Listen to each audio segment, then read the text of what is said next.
कक्षा 10th के बच्चों के लिए आज का जो चैप्टर है उसमें हम बात करेंगे दर्पण सूत्र की। तो बच्चों क्या प्रूव करवा रहा हूँ मैं आपको, दर्पण सूत्र, ठीक है ना। इस सूत्र को अपन कैसे समझेंगे पहले अपन देखें, उसके बाद याद करने की कोशिश करें। क्या था अपने पास, कौन सा दर्पण है, ये अवतल दर्पण है, ठीक है ना। और ये इसका क्या है, मुख्य अक्ष है, ध्रुव है, और ध्रुव के बाद मैंने एक वस्तु रख दी यहाँ पर। ऐसे वस्तु रखने के बाद यहाँ से चलने वाली प्रकाश किरण जब इससे टकराएगी तो कहाँ से हमको निकलेगी, इसके फोकस से, ठीक है ना। और एक प्रकाश किरण कहाँ से चलेगी, इसके जो वक्रता केंद्र से होकर जाती है पुनः उसी दिशा में लौट जाती है। दोनों किरणें जहाँ मिल जाएगी वहाँ इसका क्या बन जाएगा, प्रतिबिंब बन जाएगा। ये तो हो गया क्लियर। मैं क्या कर रहा हूँ, यहाँ से क्यू बिंदु डाल दूँ एक, और यहाँ इस पर एक लंब डाल दें इसे, इसका नाम रख दिया मैंने R, ठीक है ना। एक प्रकाश किरण जैसे A, ये B, ये A डैश, और ये, अब एक प्रकाश किरण यहाँ से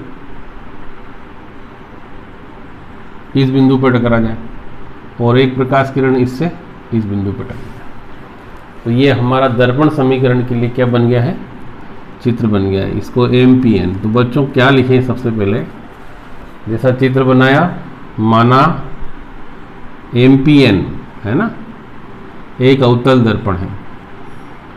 कौन सा दर्पण है, अवतल दर्पण है, जिसमें P क्या है, ध्रुव, F फोकस, और C वक्रता केंद्र है। यहाँ तक तो आपको लिखना है। इसकी कहाँ पर, मुख्य अक्ष पर क्या रखी है, AB एक वस्तु रखी है। वस्तु, इसका प्रतिबिंब कहाँ बनता है, इसका प्रतिबिंब कहाँ बन रहा है, A डैश बनता है, ठीक है ना। यहाँ तक आपको, अब आपको कुछ नहीं, बहुत सिंपल सी बात है। आप लोगों ने 10th में पढ़ा है या गणित में पढ़ रखा है कि कोई भी दो त्रिभुज जिनके दो कोण बराबर हो वो समरूप त्रिभुज होते हैं। तो अब हम दो त्रिभुजों की बात करें, कौन कौन से हैं, देखो त्रिभुज APB, आप देखें यहाँ APB, वो त्रिभुज कौन सा ले लिया, A dash P B dash. ये देखो A डैश P और B डैश कैसे हैं, समरूप हैं। समरूप त्रिभुज की अनुपातिक भुजाएं बराबर होती, कैसे, जैसे मैंने इसका लंब लिया AB, ये रहा इसका लंब AB, तो इसका लंब कौन सा आ जाएगा, A डैश B डैश। इसका आधार AP, तो इसका आधार कौन सा, A डैश P, ठीक है ना। अब आप लोगों को मैंने पढ़ाया था चिन्ह परिपाटी, वस्तु की दूरी को U से लिखे तो AP बराबर कितना आ जाएगा, -U, और A डैश P बराबर प्रतिबिंब की दूरी -B। तो ये दोनों मान रख देंगे तो AB A dash B dash बराबर -U अपॉन, माइनस से माइनस कट जाएगा तो AB बटा A dash B dash U बटा V। ये समीकरण कौन सी आ गई अपनी, एक। अब जैसा ये त्रिभुज लिया था ऐसे कैसे पीछे वाला ले लो, त्रिभुज कौन सा लिया, QRF, इधर देखो QRF, वह त्रिभुज कौन सा, A डैश, ये वाला A डैश B डैश है, दोनों कैसे हैं, समरूप हैं। समरूप है तो फिर उनकी भुजाएं कैसी होगी, अनुपातिक होगी। तो हमने लिया लंब QR, इसका A dash B dash, QRF A dash F, ठीक है ना। अब बात करें QR किसके बराबर है, चित्र से देखो QR बराबर AB, ये आयत बन रहा है, QR AB क्या बन रहा है, आयत, और आयत किसे कहते हैं? जिसकी आमने सामने की भुजाएं बराबर हो। अपने ये बोर्ड देख लीजिए, कमरा देखें, है ना, अपना मोबाइल देख लेंगे तो ये मालूम पड़ जाएगा आयत क्या होता है। तो क्यू आर किसके बराबर है? ए बी के बराबर। और यदि इसी के आगे दर्पण का द्वारक छोटा हो, दर्पण का द्वारक छोटा हो तो ये जो आर एफ है ये पी एफ हो जाएगा, है ना। आर एफ किसके बराबर हो जाएगा? पी एफ के बराबर। तो यहाँ ए बी बटा कितना आ गया? बराबर P F upon A dash F. फिर वापस पी एफ किसको बोलते हैं बोलो?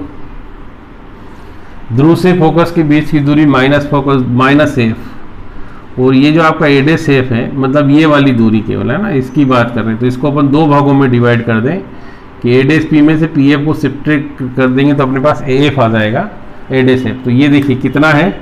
Minus V minus minus F, तो कितना आ गया? माइनस वी प्लस एफ या एफ माइनस वी, ठीक है ना। तो ये वैल्यू पुट कर देंगे तो A B upon A dash B dash बराबर minus F upon F minus B. समीकरण कौन सी? अब दोनों समीकरण को आप देखें, दोनों की एलएचएस बराबर हैं तो क्या बराबर हो जाएंगे? आरएचएस भी बराबर हो जाएंगे। कैसे? देखिए आप 1 व 2 से, है ना, 1 व 2 से क्या है? u बटा v बराबर माइनस एफ और v माइनस। अब तुम लोग तो मैथमेटिक्स के स्टूडेंट हो यार, 10th में खूब मैथमेटिक्स पढ़ते हो, तो क्या करेंगे? मल्टीप्लाई करेंगे, क्रॉस मल्टीप्लाई,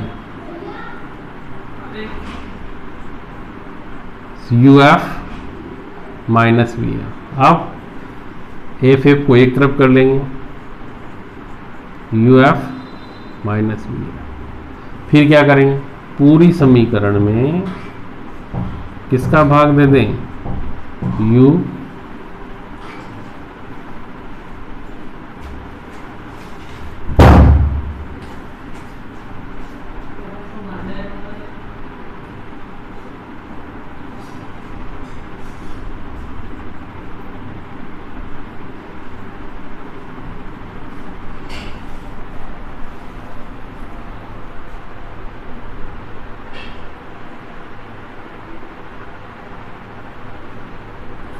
ये वैल्यू सही रखें ना, यहाँ एफ माइनस वी है तो ये एफ माइनस वी, थोड़ा सा मिस्टेक, एफ माइनस वी। इसको फिर से यहाँ से देख लें, एफ माइनस वी। तो देखो U F minus U V बराबर माइनस वी एफ। अब एफ एफ वाले एक तरफ करें, U F plus V F equal to U V. पूरी समीकरण में किसका भाग दे दें? यू वी एफ का भाग देने पर तो कितना आ जाएगा? U F upon U V F, V F upon U V F, U V upon U V F. तो देखो कितना बचा? 1 upon V plus 1 upon U equal to 1 upon F. ये तो कट जाएंगे इससे, तो अपने पास बच गया 1 upon F is equal to 1 upon V plus 1 upon. ये आपकी बुक में डायरेक्ट लिखा हुआ है, यदि आप चाहें तो कर सकते हैं, नहीं तो कोई आवश्यकता नहीं है। फिर भी पढ़ें इसको, बहुत अच्छा सवाल है। अगला प्रश्न बहुत महत्वपूर्ण प्रश्न कराने जा रहा हूँ, उसको देखें आप।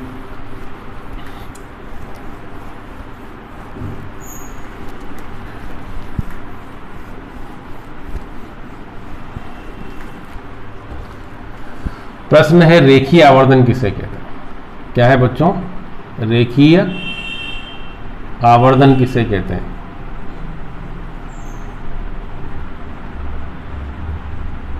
बोलो किसे कहते हैं आवर्धन? तो बहुत सरल है, यहाँ लिखिए रेखीय आवर्धन, सूत्र से ही मालूम पड़ जाएगा आपको। को एम से लिखते हैं पहले तो, बराबर प्रतिबिंब की लंबाई, क्या बोला मैं? प्रतिबिंब की लंबाई बटे वस्तु की लंबाई।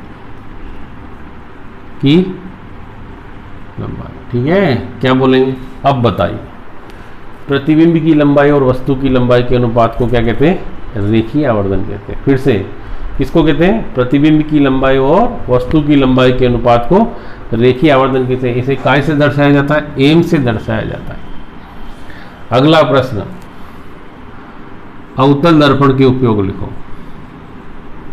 अवतल दर्पण के उपयोग लिखो। ये भी बहुत इंपॉर्टेंट क्वेश्चन है 10th वालों के लिए। बच्चों बहुत अच्छे से पढ़ें। सबसे पहले नंबर 1, अवतल दर्पण का उपयोग दाढ़ी बनाने में किया जाता है। अब तुम सबके मन में एक प्रश्न आता है कि अपन जो दाढ़ी बनाने जाते हैं वहाँ पर उसकी दुकान पे क्या अवतल दर्पण लगा? नहीं नहीं नहीं नहीं, आपने सेना में देखा होगा, जो सैनिक होते हैं उनके पास एक छोटा सा वो वहाँ जब अपनी ड्यूटी पर रहते हैं तो वो उनको रोज़ शेविंग करना होती है, इसलिए उनके पास एक छोटा सा, जितना छोटा सामान रखेंगे पैकिंग में उतना ही सरल रहता है, तो उसके पास एक छोटा सा दर्पण होता है। और अवतल दर्पण की एक विशेषता होती है कि यदि उसके ध्रुव और फोकस के बीच कोई वस्तु रख दी जाए, कहाँ पर? ध्रुव और फोकस के बीच वस्तु रख दी जाए तो उसका सीधा बड़ा और आभासी प्रतिबिंब दर्पण के पीछे की ओर बनता है। एक ही कंडीशन ऐसी होती है। तो सबसे पहला उपयोग काय में किया जाता है? उसका दाढ़ी बनाने में। तो क्या लिखेंगे? अवतल दर्पण का उपयोग काय में किया बच्चों? दाढ़ी बनाने में। दूसरा क्या लिखेंगे? अवतल दर्पण का उपयोग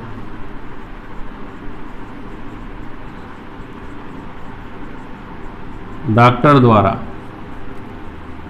काय में? नाक, कान, गला आदि की जांच करने में। जैसे बच्चे रहते हैं छोटे छोटे और उनके वो सोयाबीन मूंगफली के दाने अपने कान में फंसा लेते हैं, डॉक्टर के पास जाते हैं तो डॉक्टर के कान के अंदर थोड़ी घुसेगा, वो तो क्या रहेगा, उसके पास एक इंस्ट्रूमेंट रहता है एक छोटा सा, उसको कान में अंदर देकर घुसाएगा, चम्मच जैसा रहता है, अपनी चम्मच जैसा, उसको कान के अंदर ले जाएगा और घुसा कर देखेगा कि इसमें क्या पड़ा, छोटा सा कंकर पड़ा हुआ है, तो उसको वहाँ से बाहर नहीं। गला, जैसे किसी की छाले हो जाते हैं, मुंह खोलो, मुंह खोलने के बाद उसमें उसको अंदर ले जाएगा इंस्ट्रूमेंट को, जाके देखेगा यार गले में क्यों सूजन, आपके गले में सूजन है, गले में छाले हैं। नाक, ऐसे जांच करने में। तीसरा उपयोग मोटरसाइकिल या टार्च के पीछे, है ना, में, है ना, किसमें? में परावर्तक के रूप में। ठीक है ना, ये किसके उपयोग थे? अवतल दर्पण। अब उत्तल दर्पण के उपयोग